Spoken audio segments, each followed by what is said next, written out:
जसं जसं आपण बघत आहोत की प्रत्येक वर्षी या खेळाला किंवा या उत्सवाला जास्तीत जास्त सुरक्षित कसं करता येईल यावरती सगळ्यांचंच लक्ष लागलेलं आहे आणि आता मॅट लावली जाते, इतर सुरक्षेच्या हेल्मेट वापरले जातात, यातून आपला उत्सवही साजरी होतो आणि कुठच्याही प्रकारची आपण धोका किंवा रिस्क पत्करत नाही. तर या दहीहंडीमध्ये कुठेतर राजकारण सुद्धा दिसतंय, कारण का शिवसेना असेल आणि भाजप असेल, त्यांच्याकडून वरळी असेल, ठाणे असेल, विविध भागामध्ये राजकीय दहीहंडी पण पाहायला मिळत आहेत. राजकीय दहीहंडीपेक्षा राजकीय पक्ष मला वाटतं दहीहंडी उत्सवाला प्रोत्साहन देत आहेत. हे राज्यासाठी चांगलंच आहे. खरं तर मालवणमध्ये एक दुःखद घटना घडली होती. शिवरायांचा पुतळा तिथे कोसळला 8 महिन्यापूर्वी उभा केला होता. विरोधक त्यावरून टीका सुद्धा करत आहेत सरकारवर, की सरकारने एवढं टेंडरबद्दल कुठंतरी हे केलेलं आहे आणि त्याच्यामध्ये पण पैसे खाल्ल्याचा आरोप विरोधक करत आहेत. नाही बघा, आरोप हे करणं स्वाभाविक आहे. आरोप हे करतच राहणं, त्यांचं कामच आरोप करणं आहे.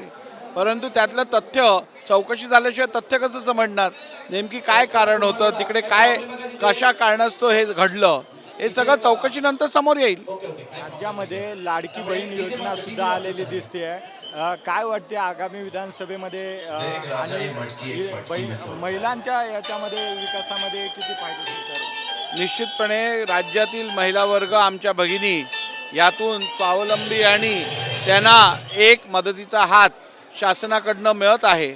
यातून निश्चितपणे आमच्या महिला भगिनींना फायदाच होईल आणि त्यांना कुठेतरी एक छोटी ना होईना पण कुठेतरी एक पुंजी जमा करायचा एक संधी प्राप्त होईल. त्यातून त्यांना व्यवसाय सुरू करता येईल, त्यातून त्यांना त्यांच्या इतर गरजा भागवता येतील.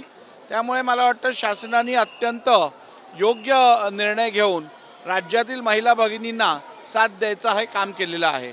खरं तर बदलापूर प्रकरणानंतर सत्ताधारी पक्षाचे संजय गायकवाड जे आहेत शिवसेनेचे, त्यांनी एक वादग्रस्त वक्तव्य केले की मुख्यमंत्री का प्रत्येक शाळेच्या बाहेर जाऊन बसणार का आणि बघणार का हा बलात्कारी येतोय असं?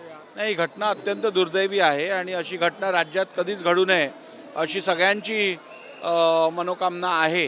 परंतु मला वाटतं अशा या घटनांवर आळा आणण्यासाठी कायद्याची अंमलबजावणी अत्यंत काटेकोरपणे करणं आवश्यक आहे.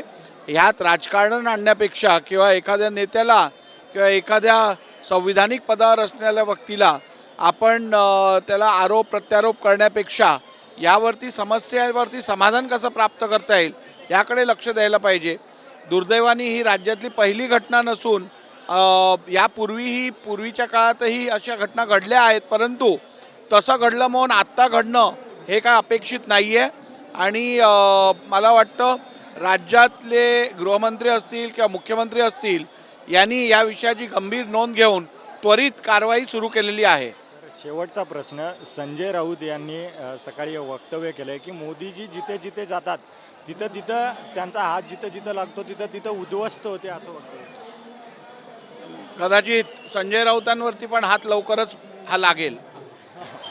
खरं तर मिश्किल टोला संजय राऊतांना विधानसभा अध्यक्ष राहुल नार्वेकर यांनी लगावलेला आहे आणि संवैधानिक व्यक्तीने जबाबदारीनं वक्तव्य करावे असं कुठंतरी समज शिवसेना नेते संजय गायकवाड यांना सुद्धा दिलेला आहे.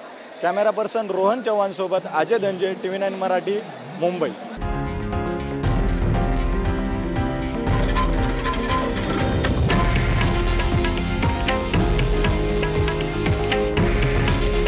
हे आहे देशातील नंबर 1 न्यूज नेटवर्क आणि आपण पाहत आहात TV9 मराठी.